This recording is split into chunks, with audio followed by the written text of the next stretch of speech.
Hello, welcome back to 2 minute tricks. तो आज हम देखेंगे मोबाइल कंप्यूटिंग में सिक्योरिटी इश्यूज और चैलेंजेस के बारे में। Need of security in mobile computing. Mobile computing में हमें सिक्योरिटी की जरूरत क्यों पड़ी? हम ये जानते हैं कि मोबाइल कंप्यूटिंग हमें एक फीचर प्रोवाइड कराता है जिससे हमारे जो डिवाइसेस है, जो हमारे वायरलेस डिवाइसेस है, लाइक आपके smartphones, laptops, palm tops, PDA, जो भी आपके डिवाइसेस हैं, वो एक वायरलेस कम्युनिकेशन एस्टैब्लिश रखते हैं। वायरलेस मीडियम के थ्रू वो अपना कम्युनिकेशन बना के रखते हैं, कनेक्शन उनका एस्टैब्लिश रहता है और इसके बीच में या तो वो किसी रिसोर्स की शेयरिंग कर सकते हैं या फिर कोई अपना डेटा ट्रांसफर कर सकते हैं कि कोई भी सेंडर और रिसीवर के बीच में कर सकते हैं। इस फीचर को हम मोबाइल कंप्यूटिंग बोलते हैं कि मोबाइल कंप्यूटिंग हमारा ये फीचर प्रोवाइड कराता है। तो जब हमारा एक वायरलेस मीडियम यहाँ पे बीच में एक एज अ मीडियम एक्ट करता है, ये जब हमारा वायरलेस मीडियम होता है तो कई बार हमारे ऐसे चांस बन जाते हैं जब हमें यहाँ पे सिक्योरिटी इश्यूज मिलते हैं या उन्हें कोई थ्रेट्स मिलता है कि बीच में हमारा कोई डेटा लीकेज हो या कोई हमारे डेटा को एक्सेस करना चाहता हो। तो इन सारे फ्लॉज को ओवरकम करने के लिए हम सिक्योरिटी मेजर्स का इस्तेमाल करते हैं कि हमारा जो नेटवर्क है वो सेफली बना रहे, हमारे नेटवर्क में कोई भी प्रोन ना हो अटैक का। तो चलिए देखते हैं किन किन सिक्योरिटी इश्यूज को हम मेजर रखते हैं। तो मोबाइल कंप्यूटिंग में दो टाइप के सिक्योरिटी इश्यूज होते हैं। फर्स्ट आ जाता है हमारा वायरलेस सिक्योरिटी इशू और एक आ जाता है हमारा डिवाइस सिक्योरिटी इशू। तो फर्स्ट हम देख लेते हैं wireless security issues. Wireless security issues को हम प्राइमरी सिक्योरिटी इश्यूज भी बोलते हैं क्योंकि ये सबसे बेसिक सिक्योरिटी इश्यूज होते हैं जो जनरली कई बार देखे जाते हैं। और ये वायरलेस सिक्योरिटी इश्यूज का नाम इसलिए है क्योंकि ये हमारे जनरली वायरलेस नेटवर्क्स में होते हैं। मोबाइल कंप्यूटिंग में जो वायरलेस नेटवर्क्स को हमें प्रोवाइड कराता है उसके अंदर ये सिक्योरिटी इश्यूज देखे जाते हैं। यहाँ पे हमने 6 टाइप के सिक्योरिटी इश्यूज डिफाइन करे हुए हैं। हमारी आ जाते हैं denial of service, traffic analysis, eavesdropping, spoofing, message modification and retransmitted messages. तो फर्स्ट है हमारा denial of service. Denial of service most common attacks है नेटवर्क्स में और स्पेशली ये वायरलेस नेटवर्क्स में बहुत ज्यादा देखा जाता है। डैनियल ऑफ सर्विस बोलता है कि आपके नेटवर्क में जो अटैकर है, जो हैकर है, वो लार्ज अमाउंट में ऐसे डेटा फाइल्स भेज देगा जिससे जो यूजर है वो हमारे नेटवर्क की जो सर्विसेज है, जो रिसोर्सेज है, उसको एक्सेस ना कर सके, वहां पे बहुत सारा ट्रैफिक जनरेट हो जाए। तो इस अटैक को हम बोलते हैं डैनियल ऑफ सर्विस। नेक्स्ट है हमारा ट्रैफिक एनालिसिस। ट्रैफिक एनालिसिस वो अटैक है जिसमें हमारा अगर कोई सेंडर है और रिसीवर है, ये जब आपस में कम्युनिकेट कर रहे हो वायरलेस चैनल के मीडियम से, तब हमारा अटैकर इनके बीच का जो डेटा है उसको इजीली एक्सेस कर सके। तो इस अटैक को हम बोलते हैं ट्रैफिक एनालिसिस कि हमारे दोनों जो प्राइवेट जो हमारा डेटा है इन बिटवीन कम्युनिकेशन, वो जो हमारा थर्ड पार्टी है वो उसको एक्सेस कर पा रहा है, उस सारे कम्युनिकेशन को देख पा रहा है। नेक्स्ट आ जाता है हमारा इवैस ड्रॉपिंग। इवैस ड्रॉपिंग हमारा होता है कि जो हमारा सेंसिटिव डेटा है वो हमारा लाइक इनक्रिप्टेड नहीं हो, वो कोई सिक्योर मीडियम में नहीं हो।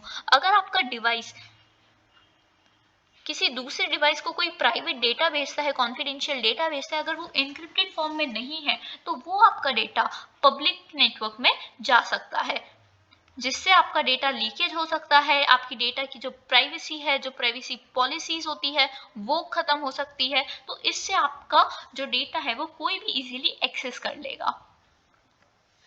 नेक्स्ट आ जाता है हमारा सेशन इंटरसेप्शन और इसको बोलते हैं मैसेज मॉडिफिकेशन। इसमें ये होता है जब हमारा कोई भी सेंडर और रिसीवर आपस में बात कर रहा हो, जिस मीडियम के थ्रू वो बात करते हैं उसके बीच में ही इसने अगर कोई डेटा पैकेट यहाँ सेंडर को रिसीवर से भेजा है, वो डेटा पैकेट बीच में ही मॉडिफाइड हो जाए, तो उस अटैक को हम बोलते हैं मैसेज मॉडिफिकेशन, कि वो रिसीवर तक पहुंचने से पहले ही मॉडिफाइड हो गया, वो बीच में ही चेंज हो गया।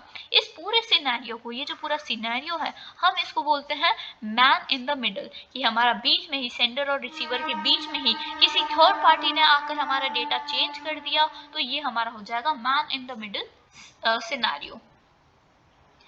नेक्स्ट आ जाता है हमारा स्पूफिंग। स्पूफिंग हमारा वो अटैक है जिसमें जो हमारा अटैकर है, जो हैकर है, वो एक दूसरी थर्ड पार्टी की आइडेंटिटी बना के हमारा जो अकाउंट है वो ऑथेंटिकेट करता है, कि हमारा जो अकाउंट है उसको एक्सेस करने का ट्राई करता है, ताकि वो हमारा जो भी सेंसिटिव और प्राइवेट डेटा है वो उसको एक्सेस कर सके। लास्ट आ जाता है हमारा कैप्चर्ड और रीट्रांसमिटेड मैसेजेस। इस अटैक में जो हमारा हैकर है वो अनऑथोराइज्ड एक्सेस लेता है हमारे अकाउंट से। लाइक आपने बहुत बार देखा होगा कि किसी का सोशल मीडिया अकाउंट हैक हो गया, किसी का ट्विटर अकाउंट हैक हो गया, तो वो कोई भी एक अनऑथोराइज्ड एक्सेस लेता है ताकि वो हमारे जो मैसेजेस हैं वो उसे मॉडिफाई कर सके, कि वो दूसरे की डेस्टिनेशन पे जाके कैसा शो होगा वो अपने अकॉर्डिंग उन मैसेजेस को मॉडिफाई कर सके। नेक्स्ट आ जाता है हमारा डिवाइस सिक्योरिटी इश्यूज। ये हमारा सेकेंड टाइप के सिक्योरिटी इश्यूज हैं। ये जनरली आपके मोबाइल फोन्स या आपके जो भी मोबाइल डिवाइसेस हैं उनके अंदर होता है, क्योंकि हमारे कई सारे मोबाइल फोन्स सिक्योरिटी इश्यूज से लाइक लेस रहते हैं। कई बार हमारे मोबाइल फोन्स में जो हमारा डेटा होता है वो इनक्रिप्टेड नहीं होता, तो ये सारी जो हमारे इश्यूज होते हैं वो मोबाइल डिवाइसेस की वजह से होते हैं। तो ये हम देख लेते हैं कि कौन क्या क्या टाइप के होते हैं। फर्स्ट आ जाता है इसमें push attack, pull attack, forced deauthentication, multi-protocol communication, mobility and disconnection। First है हमारा पुश अटैक्स। पुश अटैक्स वो अटैक्स है जब अटैकर हमारे मोबाइल डिवाइसेस पे, अगर आपका जो फोन है, हमारा अटैकर उसमें कोई एक मैलिशियस कोड राइट कर दे, उसके अंदर कोई कोड ऐसा लिख दे जिससे वो हमारे फोन को इजीली हैक कर सके, और जो हमारे फोन के दूसरे एलिमेंट्स है या जो दूसरे नेटवर्क में जो एलिमेंट्स है उन सब के अंदर ये वायरस फैला सके, ताकि वो अपने अकॉर्डिंग उसको इजीली एक्सेस कर सके। नेक्स्ट आ जाता है हमारा पुल अटैक। पुल अटैक बोलता है कि आपका जो भी मोबाइल डिवाइसेस है उसको हमारा हैकर रिमोटली बैठे हुए एक्सेस कर सकता है। वो रिमोट रहकर भी हमारे फोन को एक्सेस कर सकता है, अपने अकॉर्डिंग कंट्रोल कर सकता है। अगर किसी को वो ईमेल भेजना चाहता है या हमारा जो प्राइवेट डेटा है उसको डाउनलोड करना चाहता है, तो वो इजीली रिमोटली बैठे हुए हमारे फोन से वो सारा काम कर सकता है। नेक्स्ट आ जाता है हमारा फोर्स्ड डीऑथेंटिकेशन। अटैकर हमको कन्विंस करता है, हमको फोर्सफुली अलाउ करता है, हमें फोर्सफुली कन्विंस करता है कि आप अपनी तरफ से जो आपका कनेक्शन है वो रिकनेक्ट करें, आप अपना कनेक्शन को ड्रॉप करें और फिर रिकनेक्ट करें। आपने कई बार मोबाइल एप्लीकेशन में देखा होगा कि आपका एप्लीकेशन वर्क करते करते ही रुक जाता है, वो बोलता है कि आपका एप्लीकेशन फोर्स स्टॉप हो गया है। तो ये हो जाता है हमारा फोर्स डीऑथेंटिकेशन, की वो हमारे कनेक्शन को रीएस्टैब्लिश करने को बार बार बोलता है कि आपका फोर्स स्टॉप करना पड़ेगा आपको, वरना आपका एप्लीकेशन इजीली मूव नहीं करेगा, आपका स्मूथ वर्किंग प्रोसीजर में नहीं रहेगा। नेक्स्ट आ जाता है हमारा मल्टी प्रोटोकॉल कम्युनिकेशन।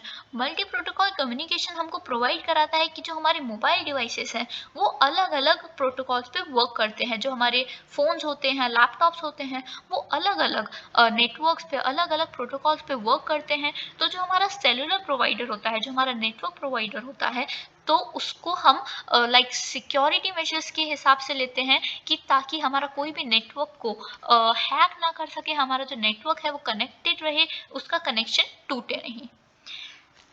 नेक्स्ट आ जाता है हमारा मोबिलिटी। मोबिलिटी सिक्योरिटी इशू तब हमारा आता है जब हम एक लोकेशन से, लाइक आप एक लोकेशन से दूसरे लोकेशन पे मूव करते हैं, तब हमारा ये वाला सिक्योरिटी इशू अकाउंट में आता है। क्योंकि जब भी हम एक लोकेशन से दूसरे लोकेशन पे जाएंगे तब हमारा नेटवर्क स्विच होगा, आपका जो सेंसिटिव डेटा है वो एक प्लेस से दूसरी प्लेस मूव करेगा एनी टाइम, तो उस वजह से हमारा कभी कभी नेटवर्क में हमारा डेटा लीक हो जाता है। लास्ट आ जाता है हमारा डिसकनेक्शन। डिसकनेक्शन तब होता है जब आपके नेटवर्क का या तो प्रॉपर रेंज नहीं हो, आपके टावर्स नहीं मिल रहे हो, या फिर आप एक जगह से दूसरी जगह हो, ट्रैवलिंग में हो, आपका जो डायनेमिक है वो रहे, तब आपके डिसकनेक्शन बार बार अकर होते हैं कि आपके सिग्नल चले जाएं। तो ये हमारे सारे एक्सटर्नल पार्टीज की वजह से होता है कि आपके फोन्स में कई बार जो डेटा है वो आपका लीक हो जाता है। तो ये थे हमारे सारे सिक्योरिटी इश्यूज जो हमने दो टाइप के देखे और फर्दर उसको हमने और डिवाइड किया।